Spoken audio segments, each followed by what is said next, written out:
Suicidal thoughts आते थे, मुझे समझ नहीं आता था। माइंड ऐसे फंक्शन करता था, कुछ भी थॉट्स आता था, कोई चीज मेरे कंट्रोल में नहीं था। मुझे समझ नहीं आता था क्या करना है, जैसे लगता था जीने का कोई मतलब ही नहीं है।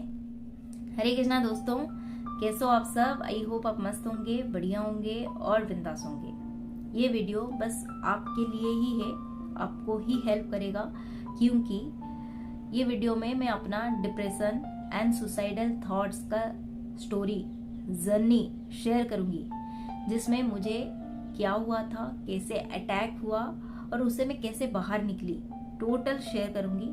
और इस चीज का दावा कर रही हूँ कि ये वीडियो आपके लिए जरूर से जरूर हेल्पफुल होगा, इसलिए वीडियो एंड तक देखना। आखिर मेरे साथ हुआ क्या था? 2017 का बात बता रही हूँ। मेरा शादी फिक्स हो गया था, मैरिज होने वाला था, 2 महीना बाकी है और मैं जॉब छोड़ दी, घर पे बैठी। जब घर पे बैठी, बालकनी में बैठी हुई हूँ, मेरे माइंड में एक थॉट आया। और थॉट क्या था मुझे तो याद नहीं है, पर नेगेटिव थॉट था। और उस थॉट को मैं सोचने लगी, उस पर अपना टाइम इन्वेस्ट करने लगी। और वो थॉट मेरे पे इतना ज़्यादा हावी हुआ कि मैं खुद को कंट्रोल नहीं कर पाई। मुझे नहीं पता चल रहा था ये क्या है। उस टाइम में मुझे ओवर थिंकिंग बोल के भी नहीं पता था, पर मैं उस थॉट को बहुत ज़्यादा सोचने लगी, बहुत ज़्यादा सोचने लगी, इतना ज़्यादा सोचने लगी कि मुझे खुद फील होने लग गया कि मेरे अंदर कॉन्फिडेंस डाउन हो रहा है, मैं अच्छी नहीं दिख रही हूँ, मेरा वेट लॉस हो रहा है। मुझे खुद फील हुआ।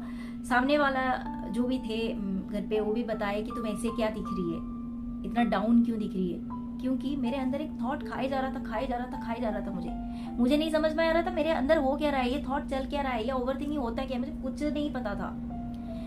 मैं ये चीज़ किसी को शेयर भी नहीं कर पा रही थी, क्योंकि अगर मैं करूँगी तो किसी को समझ नहीं आएगा कि मेरे साथ हो क्या रहा है। मैं अपना मम्मी को बोली तो मम्मी ने खुद बोले मुझे कि क्यों सोच रही है, छोड़ दे, पर नहीं हो रहा था मुझसे।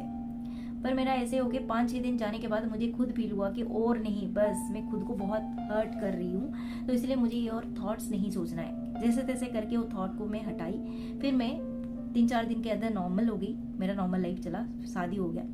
शादी होने का 6 महीने के बाद फिर से मुझे थॉट्स अटैक हुआ। इतना अटैक हुआ कि मैं इस थॉट को कंट्रोल नहीं कर पाई। और उस टाइम में तो बिल्कुल भी मेरे साथ नहीं हो पाया कि उस टाइम में जैसे मैंने क्योर किया था, इस टाइम में नहीं हो पाया। उस थॉट को मैं कंट्रोल नहीं कर पाई और बहुत ज़्यादा बढ़ने लग गया। फिर से वही प्रॉब्लम हुआ, वेट लॉस हुआ, मैं डाउन फील करने लगी, लोगों को अच्छी नहीं दिखने लगी, अजीब लग रहा था, कॉन्फिडेंस डाउन हो गया था। फिर मैं सर्च करने लगी कि इतना थॉट्स होता आ रहा है, ये क्या है, इतना सोच रही हूँ, ये क्या है। फिर मुझे पता चला ये ओवर थिंकिंग होता है। ओवर थिंकिंग क्यों होता है कि आप बहुत ज़्यादा सोचने लग जाते हो, इसीलिए ओवर थिंकिंग होता है।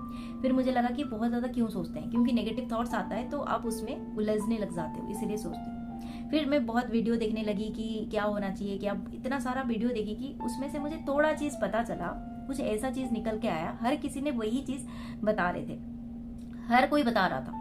एक ही चीज मुझे समझ में आया कि अगर आप पॉजिटिव हो रहे हो, मन में शांति है, हैप्पीनेस है, तो आप कभी गलत चीज नहीं सोचोगे और ओवर थिंकिंग नहीं होगा। फिर मुझे पता चला कि हैप्पीनेस जरूरी है एंड पॉजिटिव होना बहुत जरूरी है। फिर मुझे लगा कि पॉजिटिव हम कैसे हो सकते हैं। फिर मैं वीडियो देखी, फिर मुझे पता चला कि मेडिटेशन करना चाहिए। फिर मैं मेडिटेशन के लिए गई एक जगह में मेडिटेशन करने के लिए। फिर मेडिटेशन भी करने लगी, फिर भी वहीं पे थोड़ा बहुत हेल्पफुल हुआ मुझे, बट वो 100% नहीं लग रहा था। फिर मैं धीरे धीरे बहुत रिसर्च की, इसी मामले में ही रिसर्च की, क्योंकि ये थॉट्स क्यों होता है, डिप्रेशन क्यों होता है। हर कोई एक ही चीज़ ही बता रहा था, पीस चाहिए, पॉजिटिविटी चाहिए, मेंटली स्ट्रांग होना चाहिए, मन शांत होना चाहिए, योगा करना चाहिए, ये सब चीज़ ही बता रहे थे। फिर धीरे धीरे फिर पता चला स्पिरिचुअलिटी भी होना जरूरी है, स्पिरिचुअल ज्ञान भी पाना जरूरी है।